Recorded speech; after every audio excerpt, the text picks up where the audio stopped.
Yang terhormat perwakilan Kementerian Pan-RB, yang terhormat perwakilan Badan Kepegawaian Negara atau BKN. Terima kasih atas kesempatan dan ruang dengar yang diberikan kepada kami. Kami hadir di sini mewakili Forum Komunikasi Eks Penyuluh Pertanian seluruh Indonesia. Kehadiran kami membawa satu tujuan utama, yaitu mendorong penataan dan pengangkatan kembali tenaga eks penyuluh pertanian menjadi ASN, baik PNS maupun P3K penuh waktu, sebagai tenaga penyuluh pertanian di lingkungan Kementerian Pertanian. Bapak Ibu anggota Dewan yang kami hormati, pembangunan nasional saat ini memiliki fokus utama pada kemandirian bangsa melalui swasembada pangan. Sebagaimana yang tertuang dalam Asta Cita poin kedua dari Presiden Republik Indonesia. Untuk mewujudkan visi tersebut, peran penyuluh pertanian merupakan instrumen strategis sekaligus penggerak utama di akar rumput yang memastikan transformasi teknologi sampai ke tangan petani. Namun, realita di lapangan saat ini menunjukkan kondisi krisis pendampingan, yang mana idealnya satu penyuluh membina satu desa. Berdasarkan data, jumlah penyuluh pertanian saat ini jauh di bawah jumlah desa di Indonesia. Akibatnya terjadi beban kerja ganda atau overload, di mana satu orang penyuluh harus membina 2 hingga 5 desa sekaligus. Hal ini mengakibatkan kinerja pendampingan menjadi tidak efektif. Kondisi tersebut diperparah oleh kebijakan saat ini, di mana para penyuluh pertanian yang diangkat menjadi ASN P3K paruh waktu mengalami perubahan nomenklatur formasi jabatan, yang kami tadinya adalah sebagai tenaga penyuluh pertanian berubah menjadi tenaga teknis atau tenaga struktural. Bapak Ibu anggota Dewan yang kami muliakan, untuk menutup jurang kesenjangan tersebut secara cepat dan tepat, pengangkatan eks penyuluh pertanian merupakan solusi yang sangat rasional. Kebijakan ini memiliki landasan keunggulan yang sangat kuat dengan alasan sebagai berikut. Yang pertama, kompetensi teruji. Kami adalah sumber daya manusia yang telah memiliki pengalaman teknis dan sosial di lapangan, serta sangat memahami karakteristik wilayah dan kondisi petani kami. Yang kedua, efisiensi anggaran. Tenaga eks penyuluh pertanian merupakan tenaga siap pakai yang dapat langsung menjalankan tugas tanpa memerlukan biaya maupun waktu tambahan untuk pelatihan dasar jangka panjang. Yang ketiga, modal sosial yang kuat. Kami telah menjalin hubungan kerja dan memiliki kepercayaan yang kuat dari para petani. Hal ini merupakan modal penting dalam keberhasilan pendampingan program-program Kementerian Pertanian. Yang kelima, yang keempat, jumlah eks penyuluh pertanian yang sangat besar yang ada di seluruh Indonesia dan siap untuk kembali terjun ke lapangan guna mengawal ketahanan pangan nasional. Oleh karena itu, melalui forum yang terhormat ini, kami mengharapkan Komisi 4 DPR RI dapat mendorong instansi dan kementerian terkait untuk menata kembali nomenklatur formasi jabatan kami dari tenaga teknis atau struktural kembali lagi menjadi ASN penuh waktu, tenaga penyuluh pertanian, dan nantinya akan mengikuti sesuai dengan amanat Impres Presiden nomor 3 tahun 2025 untuk mendukung terwujudnya kebijakan satu penyuluh satu desa. Kebijakan ini akan memperkuat sistem penyuluhan pertanian, meningkatkan efektivitas program Kementerian Pertanian, serta mendukung pencapaian ketahanan dan kedaulatan pangan nasional.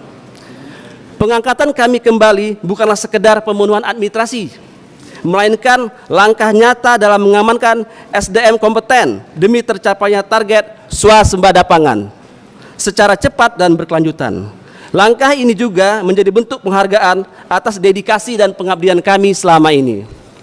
Demikian aspirasi ini kami sampaikan. Besar harapan kami Komisi 4 DPR RI dapat mengawal usulan ini hingga terrealisasi. Izin Pak, tolong Pak kembalikan kami ke rumah besar kami, Kementerian Pertanian sebagai tenaga penyuluh pertanian. Assalamualaikum warahmatullahi wabarakatuh.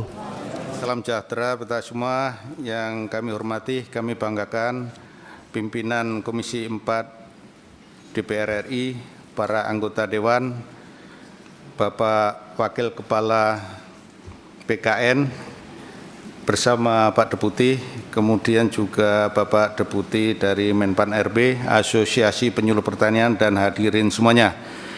Hadir izin kami bersama Kepala Badan PSDMP dan Kepala BRMP ada di belakang Bapak, dan nanti akan minta waktu menjelaskan hal-hal yang pokok yang terkait dengan agenda ini. Pertama-tama marilah kita panjatkan puji syukur kehadirat Allah Subhanahu wa Ta'ala atas rahmat dan hidayahnya sehingga bisa menghadiri acara undangan rapat dengar pendapat dengan agenda percepatan penyelesaian status kepegawaian dan pengangkatan P3K penyuluh pertanian serta penguatan sarana dan prasarana penyuluh dalam rangka mendukung pencapaian swasembada pangan, dan ini sesuai dengan cita-cita dan tadi sudah disampaikan oleh dari asosiasi. Dalam rangka itu, peran penyuluh sangat berperan strategis dalam rangka mendampingi petani, meningkatkan produktivitas, serta mendorong inovasi dan praktek pertanian yang berkelanjutan, sehingga harapannya tidak hanya swasembada, tapi swasembada berkelanjutan bahkan tercapai pada ekspor. Ketersediaan penyuluh ini sangat penting baik dari sisi kualitas maupun kuantitas dan distribusi pemerataannya, dan tadi sudah disampaikan amanat institusi yaitu satu desa satu penyuluh. Kemudian kami sampaikan berbagai proses yang terjadi di akhir-akhir ini, yaitu adalah mengenai rekrutmen sebagai historis. Proses rekrutmen yang setelah dilakukan merupakan bagian dari kebijakan nasional, yaitu penataan tenaga non-ASN secara menyeluruh, dan sesuai dengan surat Menteri PAN RB terkait usulan kebutuhan ASN pada waktu itu 2024, kemudian ditindaklanjuti oleh Kementerian Pertanian bersama pemerintah daerah sudah mengusulkan CPNS dan P3K untuk penyuluh pertanian melalui skema afirmasi, dan ini merupakan komitmen bersama bagaimana memprioritaskan dengan pola skema afirmasi. Kesempatan ini baik berguna atau peluang bagi tenaga non-ASN yang terdaftar dalam database BKN maupun yang non-database. Ini yang menjadi catatan penting dengan syarat memiliki masa kerja minimal 2 tahun secara berturut-turut. Pelaksanaan seleksi P3K telah dilakukan secara 2 tahap. Tahap pertama waktu itu bagi PNS non-ASN ada di dalam database. Kemudian tahap kedua bagi non-ASN dan non-database. Selain itu, pemerintah juga menetapkan skema P3K paruh waktu yang tadi disampaikan oleh asosiasi dalam rangka mengakomodir ada yang tidak daftar, ada yang tidak lulus, atau tidak lulus nggak ada konfirmasi, dan itu yang ada sekarang. Selanjutnya kami laporkan Bapak, Ibu, dan pimpinan.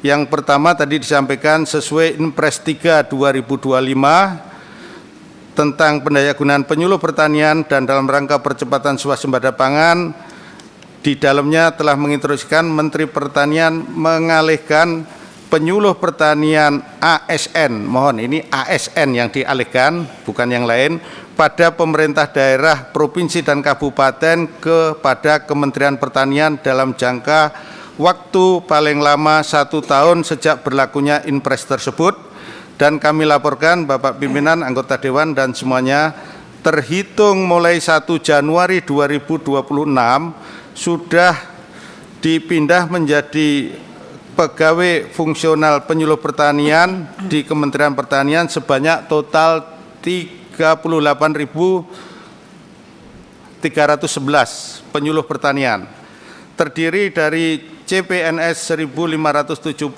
orang, PNS 21.180 orang, kemudian P3K 15.555 orang. Penyelenggaraan penyuluh pertanian dilaksanakan secara sinergi antara pemerintah pusat dan daerah dengan dukungan sarana prasarana penunjangnya, karena penyuluh sebagai ujung tombak pertanian di tingkat lapangan, sehingga suksesnya ada di pundak kita semua, termasuk diantaranya ujung tombaknya adalah para penyuluh, sehingga diperlukan fasilitas sarana kerja dan akses teknologi, informasi, dan dukungan lainnya sehingga para penyuluh bisa bekerja secara efektif di lapangan. Dan selanjutnya kami laporkan sesuai dengan Perpres 2 2026 terkait dengan urusan pemerintahan konkuren tambahan di bidang pertanian. Ini penting, bagaimana pelayanan sarana prasarana antara pemerintah pusat dan daerah terkait dengan penyelenggaraan penyuluhan ini sudah ada pembagian tugas dan menjadi urusan bersama, terutama khususnya penyediaan sarana prasarana penyuluh bagi PPL yang dibutuhkan seperti prasarana BPP di tingkat kecamatan, peralatan pendukung penyuluh pertanian, serta sarana pelengkapan yang melekat pada diri penyuluh. Kemudian selanjutnya terkait dengan usulan-usulan dari asosiasi, tadi disampaikan usulan nomenklatur yang sekarang paruh waktu ini menjadi penyuluh pusat di pusat, kemudian usulan amanat satu penyuluh satu desa, dan ingin kembali ke rumah, dan nanti secara teknis silakan singkat Ibu Kepala Badan PSDMP terkait dengan termasuk formasinya dan sesuai ketentuan yang berlaku yang ada, terutama aturan dari Permenpan RB. Terima kasih, izin Bapak Pimpinan, mohon waktu Ibu Kepala Badan untuk menyampaikan. Wassalamualaikum warahmatullahi wabarakatuh.